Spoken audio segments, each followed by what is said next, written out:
Greetings, my name is Matt Simon and welcome to Sexy Guitar Chords. This is a two-part course. There are bar chords which can be moved around and shimmering beauties, which are chords which are key specific. This is a complete course. There'll be tabs and guitar chords and pictures to make it easy to read. So the first one is a C6-9 sharp 11. That might sound like quite a mouthful, but it's basically a C major chord with a bit of spice on it. So in context, so you'd use this when you have a C major chord and you want to make it sound a bit more jazzy, basically. G7 sharp 5 is a dominant chord. It's basically a G7 with a bit of jazz attached to it. It sounds weird on its own, but again, in context, it sounds fine. So the reason you have crazy chords like 7 sharp 5s or flat 9s, all these extra spicy bits, they basically just add a bit more tension, and the more tension there is, the more sweet the release is. This is quite boring, but with this, adds a bit more flavour. A minor sus. This is a minor sus chord, so a regular A sus 4 would be like that, which resolved down, but a minor sus just has a bit more ambiguity to it. So this one can be used in place of a root position minor, so if you're in the key of A minor, use this one. And this works quite well with a G sus. Very nice. E flat 6 is the next one. It's basically an E major chord that has been softened a little bit. And you'd use this wherever you have an E flat chord.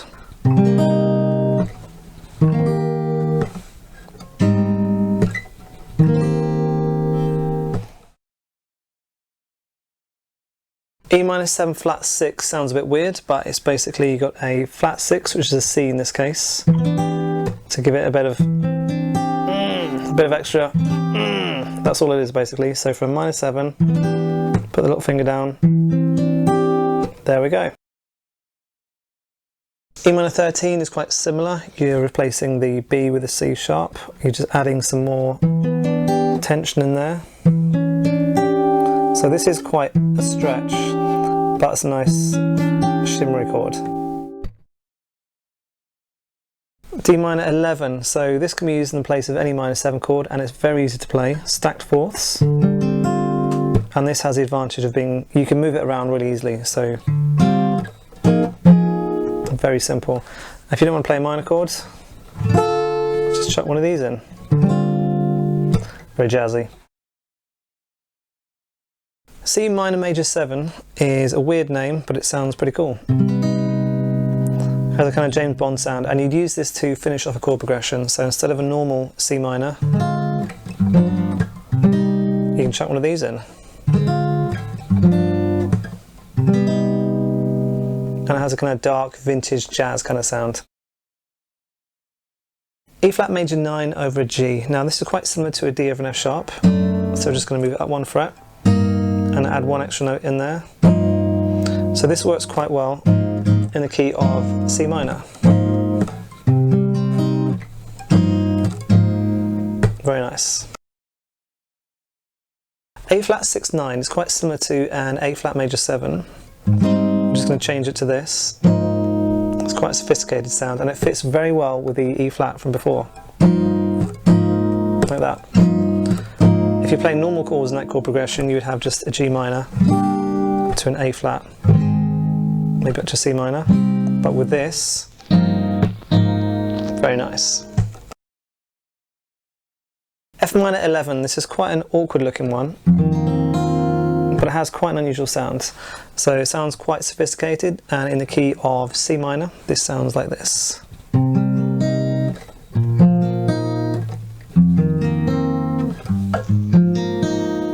So it's just a different variation of a minor 11 chord, which just sounds pretty cool. Alright, so the next section is Shimmering Beauties. Now these chords use open strings, so they can't be changed into a different key, but they are very, very nice. The first one is G sharp minor plus 9, which sounds very pretentious, but it is a beautiful chord. I've used this in my song Ever by Indighost, and it just really, it's absolutely gorgeous sounds. It's not too difficult to play, and it has a really evocative feel to it.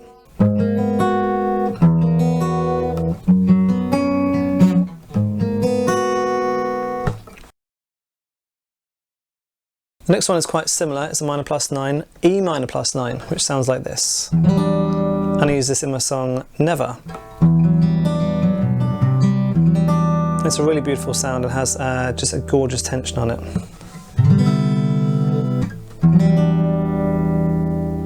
Using any E minor chord progression.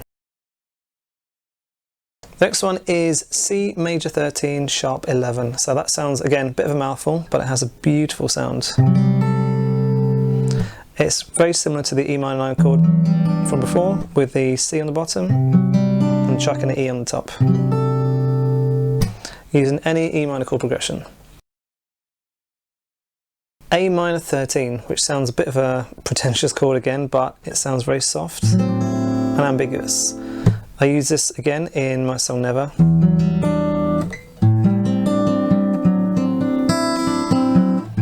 It has a very ambiguous, drifty sound, which is very nice.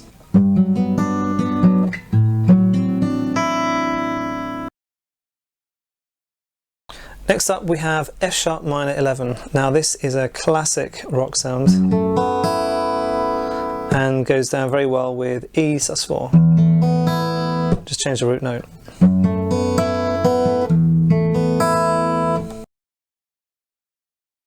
A major 9 sharp 11. So think of this basically as a sparkly A major chord for use in the key of E major or C sharp minor. And this works really well with the chords C sharp minor 7, B sus4, and then A. Beautiful. D flat major 13 sharp 11. This is a very difficult chord, but I thought I'd chuck in a crazy one just for the hell of it. This goes well in the key of F minor. And just as a close-up, what you don't need to do is stretch the fingers out. You can push them as close together as you need within the frets. Make that a bit easier to play. Down to F minor. Difficult, but worth it. D flat major 13 sharp 11 over a C is just this chord again, then with the C in the bass note.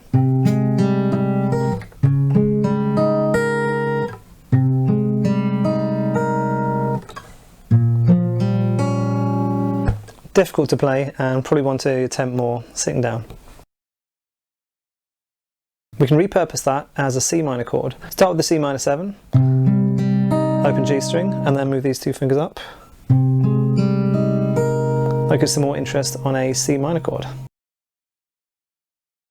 E flat major 9 sus4, very rare chords. Comes in a straight line down to C minor 9. Interesting chord. You probably haven't heard this one before, which means other people probably haven't either. B flat 6, basically just a bar chord with the open G string ringing out.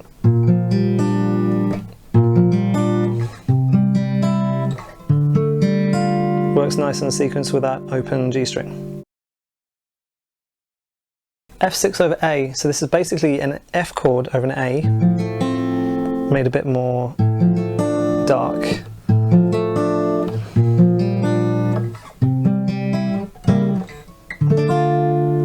So it's a nice variation on a, you can replace an A minor with this. So instead of, you could go a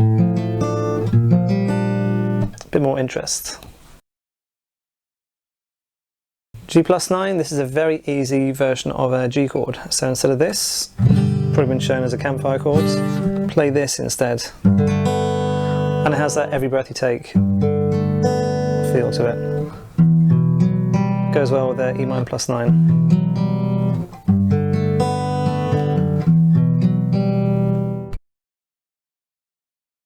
Right, the next one is F sus2, and this is cool because it can be used in a minor or a major context. If it's in F minor,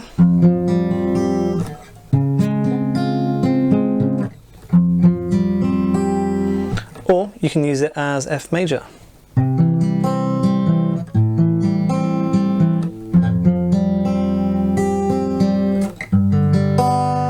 Very cool, very versatile. B flat sus2 over D. So this can be used as an extension of a D minor chord. So for a D minor, replace the A with a B flat, and just gives a bit of tension on a static chord.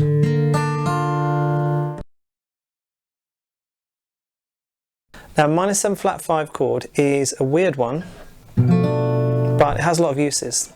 Two of the main uses. One is a stepping stone to a dominant and then a minor chord. So B minor 7 flat 5, that sounds weird, but then if you play that, E7 and A minor, it sounds fine. So it can lead up to the dominant chord, because you could just go E7, A minor. But if you put this, it gives a bit more story. It can also be used as a stepping stone between two major chords. So in the key of G, you can have G, C, D, E minor. What we can do is put the minor 7 flat 5 in between the two major chords. So, and it sounds completely legit. It's the same notes as a C major chord with the root note up. And you can just chuck that in. And it sounds normal.